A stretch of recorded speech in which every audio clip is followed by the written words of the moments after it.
product are you using? Let me see it. Let me smell it. Why do you use it? Because that's informative for the client as well. Well, I would think the best option would be. I know this is a lot of work, and I'm about to address the people after I say this. The best thing I would figure would be the best option is to get a list or put a list together of the products or things that work for your hair. So if you ever have to move on from whoever you're dealing with, you say, hey, listen, this is what I use. Can you get these products? Use these products. If they say no, then you're looking for somebody else. Absolutely. But on that note, like, I know it's a lot because I know myself, like, it's work. It's tedious. So what I do is I actually text myself. And if I forget something, I'll scroll back through my texts to myself and say, okay, it's this product. And I just actually had a conversation about this with somebody. I was like, you'd be surprised how many people don't know their blood type. So they're walking around the street, if something was to happen to them, and everybody I've spoken to in the medical field, they have said, it's imperative you know your blood type because that could actually save your life. Because those minutes between them trying to figure out what blood type you are and getting you the right blood can save your life. So take those notes, text yourself, use these apps. These apps with these fucking lists. You can make lists and stuff. I save all that stuff. I don't want to have to remember that type of thing. Absolutely. This is something you do daily. This is a regular part of your life. So you put that in there. But stuff that I'm doing regularly and on a daily basis, you know what I'm saying? Yeah. You figure it out. But you put your notes and you find a method that makes it easy for you. Because I know a lot of us as people, period, like once it's a lot of work, it's a deterrent. Yes. It's easy to say, well, this one is $3.99. I'm not going to get the brand that I usually mess with. I'm going to try this one. If you're going to try it, at least turn the backs to each other and compare the products. Exactly. See the percentage of this, the percentage of that. Oh, this has less calcium. This is more calcium. I can't use this one. Yeah, and I want to take a piece of that. I want people in general, men and women to hear this today, to know, stop basing your products around smell. Strawberries and peach has never been an ingredient to help your hair. I got you. Florals have never been an ingredient. There's no ingredient called floral. Right. So you would say... So deal with hair care because there's products like... that have herbs that are beneficial for that your hair. Stink. I have two names in particular, but I'm going to rule it out because... When you get paid partnership, you'll get that. We don't do it for there's free. There's two products that stink. When I tell you smells bad, there's hairstylists who knows. Those be the best products though sometimes. The best, and they're still on the market, which goes to show you, they're in demand. Because there's no store that leaves a product that's not in demand. And they work. They're effective. And so I tell my clients, it smells good. I don't base anything around smell. And I base it around product knowledge, what works good for your type of hair. Because I could have 10 clients and 5 out of the 10 could be totally different type of hair. So you have to cater. You have to know that, hey, listen, her hair is dry. She has eczema to the scalp, dryness, flaky. She needs tea tree. She needs certain products to cater to her hair type. You have a client whose hair is oily. You have to know what caters to the hair type. And that's what matters. That's why it's so important to ask your client. And ask your stylist. Ask your client, hey, what's been going on with you? Why are you here with me today? What made you change from your last client? Your last stylist. So that way you can get understanding. Sometimes it's the client.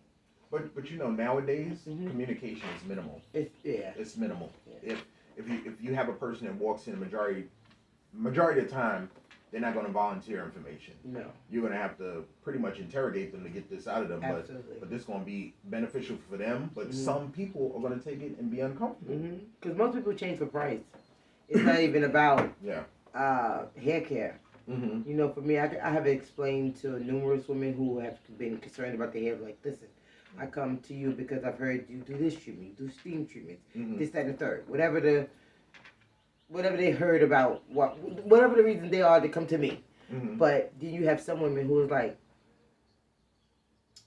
girl, they were $92. You ain't paying no $92, and that could be $82.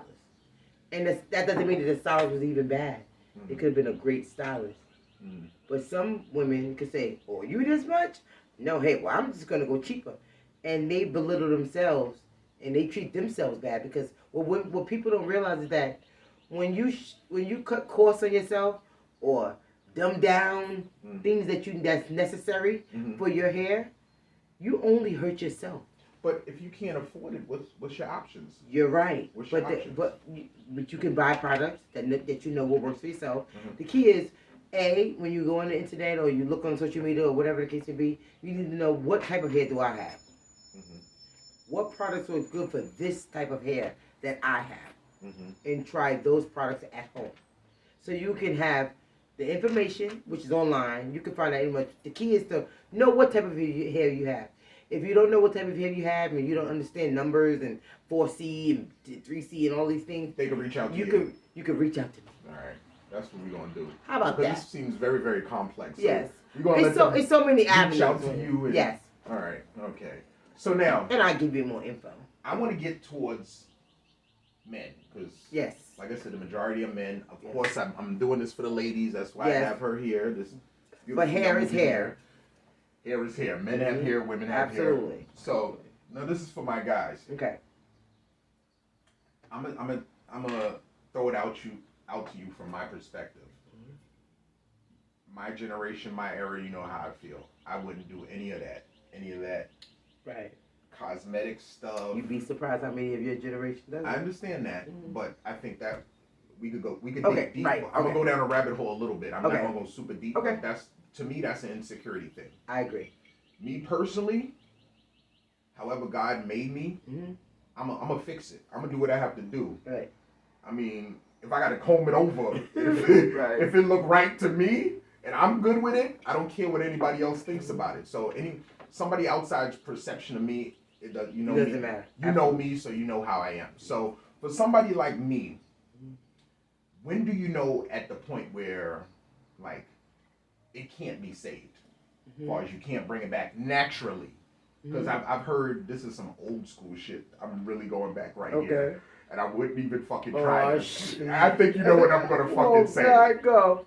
The match trick, the match test. I remember that. Where you're supposed to light a match, blow the match out, and touch your scalp. If it burns, then there's still life in the scalp wherever that area is. Right. And the hair can still grow back. The fact is, if you have any peach fuzz, hair follicles, you see any kind of follicle, then you have hair. If you don't see anything and it's smooth, you have nothing. Okay. Because the key is you have to have a pore for the hair to grow out of. Okay. So some are smooth, you don't even have to pour for the hair to come up. Okay. So for us men, what, don't name products, but actually what ingredients, like, I hate saying this word, but I'm going to say it, jojoba oil. I say jojoba because we American. We American. Okay, I'm not going to say jojoba, not jojoba oil. Good. Not jojoba oil. Black castor oil is good. Okay. And I would like to just say this. Vitamin E is one of the best things that you can have for your scalp. Yes. And even if it's a capsule. So I get the gel caps and I bust them open. And I rub it into my scalp. That's what I do. Perfect. Okay. All right. So that's my suggestion. I just want to know I'm doing the right thing. You're doing the right thing. Okay. So I would tell any male that have spots or areas that they're concerned about, because not everybody is balding completely. Yeah. So you could say, it's a gradual process. Yes. I would say do not buy the liquid form vitamin E that you find in the beauty supply store anywhere, any Walgreens, wherever. Get the actual capsule because it's pure gel. Yes. And you squeeze it, and then you moisturize. Super oily. And you massage it in. And honestly, people will do that, steam with it. So I would say that if you can run your shower, I would suggest a steamer, a facial steamer. You can use it for your face or your hair. Let's keep it economical. Okay. Let's keep it economical. And it's like $25. So if we do like the vitamin E capsules. Yes. And then we take a hot towel and Is great. that beneficial? It's beneficial. Because the purpose is to open the pores so Absolutely. that the product can penetrate. Gotcha. Absolutely. All right. But we're trying to save people money here. Yeah, you're right. But if you can afford a $25 steamer from Amazon, then I would say get the steamer because it blows up the steam. You can use it for your face because remember, everyone, your skin is an extension to your scalp. Yeah. It's no different. And that's the root. It's no different. So when you have people who say, I don't use oil, I don't put oil on my scalp because it's greasy. It's no such thing because you wouldn't go outside in the summer with no oil in your skin. Even if it's 100 degrees, you'll do something. Either you lotion lightly or use a light oil. You could do the same thing for your scalp because your scalp needs moisture. Your scalp needs to penetrate. It needs ingredients to grow. Another thing that I've heard is also when you come out the shower, that's the best thing to do. Best time. And I want to say, don't oil. I prefer you not to oil your scalp for male or women at night because we tend to put do-rags or scarves onto our head, and what happens? It absorbs all the moisture, and then our pillowcase absorbs all the moisture. Always oil and moisturize in the morning, so you can have the full effect of the oil through the course of the day. Gotcha. So I will alleviate oil at night, always oil in the morning, but any protective wrap, whether it be, I hate to say it, a bonnet or do-rag, put something on your scalp, protect it. If you're gonna have a pillowcase and you not want to wear a do-rag or a scarf or a bonnet, please have a satin silk pillowcase because it doesn't do damage to the hair. Where regular pillowcase absorb, you'll find your hair. You can see hair follicles in your pillow, especially cotton. It's no different as if a jacket or a coat. We have brims up, our collars up to here, and what happens is it rubs, eats away. And hats. If you're gonna have a wool hat for men and women or stylish hats, brims are such a nice, everyone's wearing it now. It's a trend. Line it with satin or put a scarf inside. Just stuff it. Just so that way you can protect your hair at all costs. Yeah. And you know what's crazy? Like, back in the days, there's an older West Indian woman that I used to work with. So she worked in the office. We both worked in the office. And I always wore the do-rag. And she's like, why you wear the do-rag? And I told her, like, I thought I was doomed. Because in my family, on my mother's side, her edge is thin. Okay. And on my father's side, our hairlines recede. Okay. So I'm like, I'm all fucked up. Everything's going to get pushed back. You got two sides. Yeah, everything going to go back. I'm going to have a fucking ponytail or some shit. Right. So, like, I forgot where I was going with it now. It's okay. But, yeah, so with men, like, my question is, are there things that would damage the chances of the hair growing, like smoking, for example, whatever the case may be? And if so, if those things are things that would stop or stunt hair growth, are there things that would cancel it out, or would it be just to leave certain things alone? The number one thing is, I would say it's two things, but the number one thing with hair growth and spotting and in men and women, because I want to rule out the women here too, even though it's more common in men, but in women as well, it's two things: medication. Medication is one. Medication could cause your hair to thin, fall out. A lot of people don't realize surgery. Does the weed hurt? No. You smoking? Yeah. All right, so we're going to do the plug right now. So we're going to do the plug for my boy right now. So yes. My guy, LS. Shout out to LS. Yes, definitely. You can check him out. His information, he's on Instagram. It's Bossed Up L. It's just how it sounds. BOSSEDUPL on Instagram. So he delivers. He has pre-rolls, and from a Harlem nigga's perspective, this is about 1.5 grams in here. So you're getting something nice for a real reasonable price. And like I said, he delivers. We don't deliver onesies, so if you're having a event or whatever, or you make sure you stock up or whatever. And I told them that you liked it. Okay. I told them good, that you liked it. Good. So yes, I did. this was sent for you. Thank you. Shout out to L. You got your ashtray over there. Yeah. I'm about to roll a fresh one. I'm gonna pick a question with longevity. Yes. So I can have an opportunity to roll me a fresh one. And here you go. Thank you. Get you started, but yo, support my guy Bossed Up L. Shout out to Bossed Up L. Definitely my man LS. Always love. From the DIN number to the N number. I fucks with that guy for real, for real. So that's my brother. And it's free promotion. We don't charge nobody. This is all love over here. Everybody that's on here is love because we all grow together. We all grow together. So, I think we're getting really into the males. I wanted to touch on a couple of things. A couple of my guys that I hit up and sent my link and whatever. I know a couple got dreads. A couple of foreigners. This was a question I wanted to touch on too. Okay. Now, first part of the question, do you have any foreign clients? And with foreign clients that aren't familiar with their hair texture and what chemicals or what products, I hate to say chemicals, what products are best for them, are you able to recommend stuff for them? Or is it complicated being the difference in ethnicities and so forth? It's not complicated. Hair types are hair types, whether it's on your face, on your head, scalp, whatever. Mm-hmm. It doesn't matter. Mm-hmm. What's best for you is what's best for you in your hair type. Mm-hmm. So whatever you use in your scalp, definitely, I'm not saying every product for your scalp is good for your hair. I mean for your face, because your face is more sensitive than your scalp. Mm-hmm. You'll find that so when we say this is that your scalp is tougher than your face. So it's no different than the outside of your skin. You can pinch this and it doesn't hurt.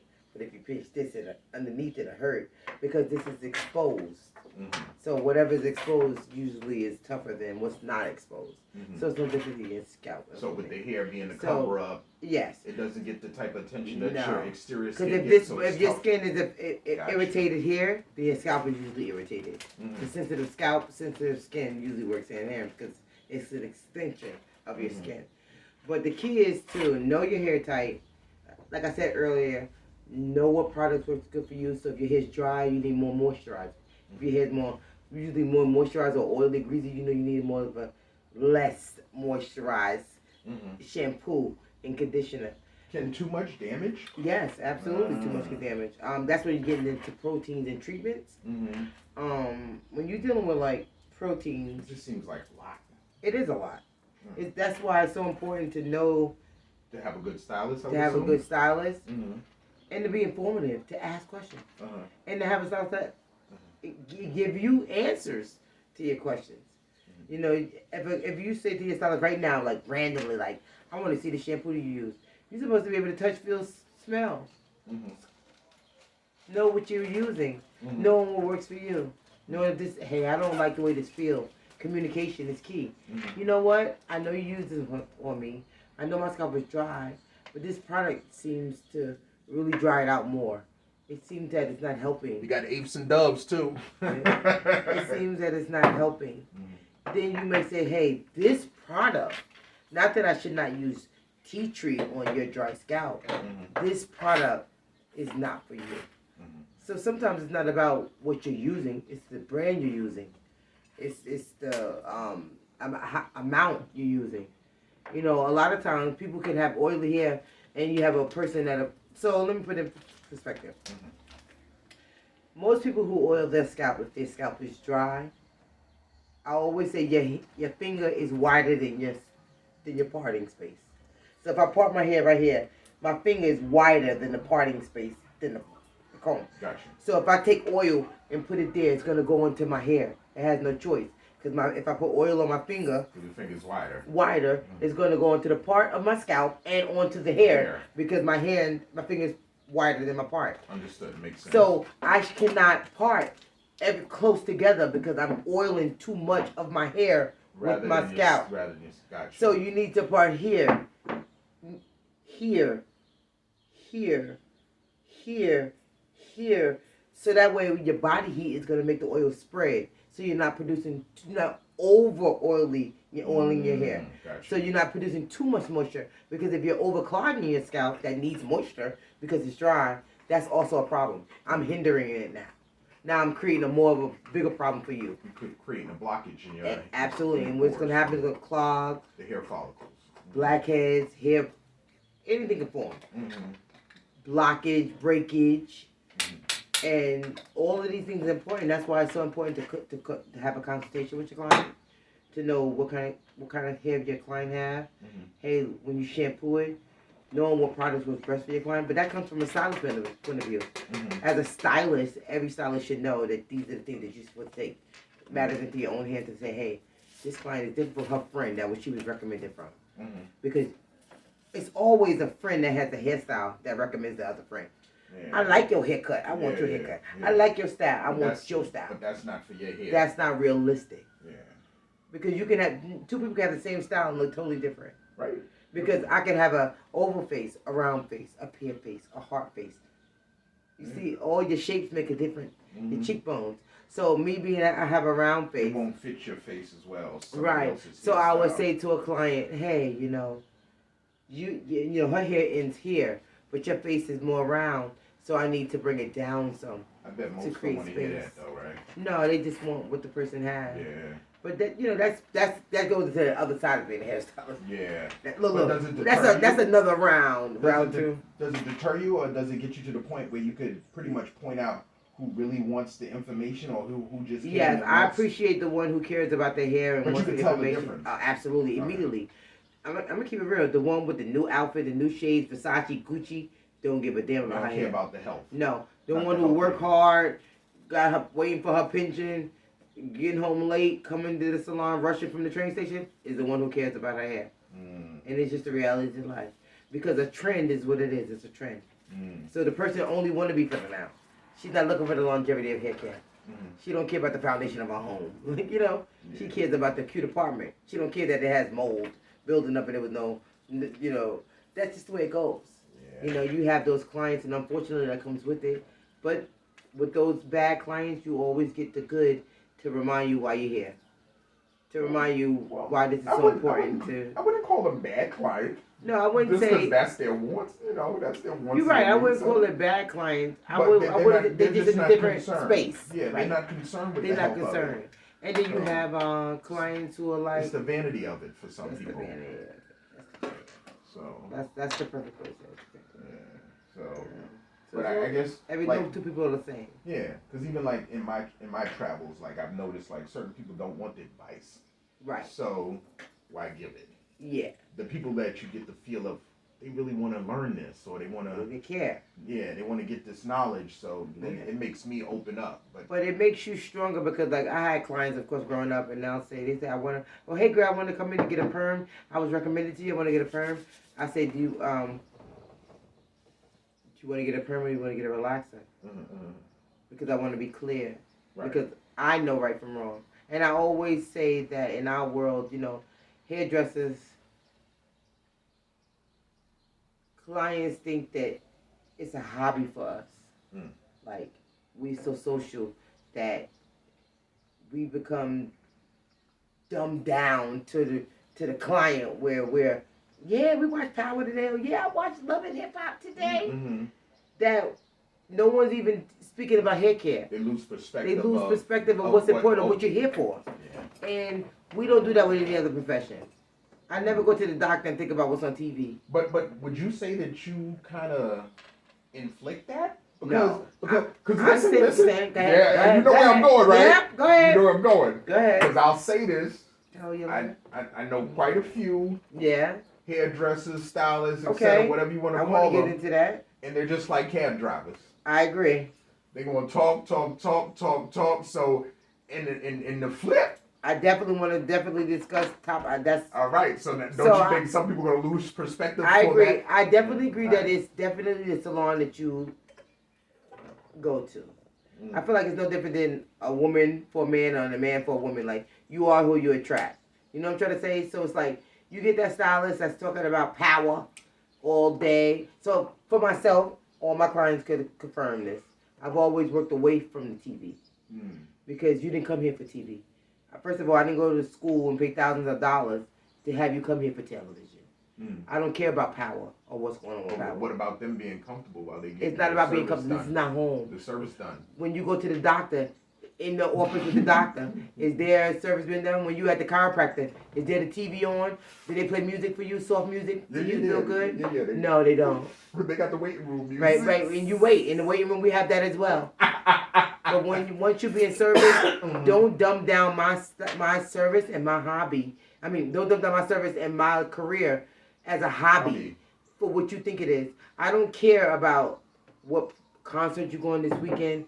I don't care about it because as a hairdresser, barbers, we don't get paid vacation days. There's no sick leave. There's no any of that. If it's a snow day and a blizzard come, we don't get paid when you cancel or you say, I can't make it or I'm not going to go get my hair cut today or I'm not going to get my hairstyle today. So we don't give a damn about your doctor or anybody else's job. But on the flip side, you know, they don't give a fuck about that either. No, but we do. They may not. Don't come to my job. You know how many times people have come to my job? Girl, I'm late because I had to be at the hair. You know how the doctors are. But they just talking. But don't feel when you make a client feel comfortable to tell you how they're late to you because they can't be late to my doctor.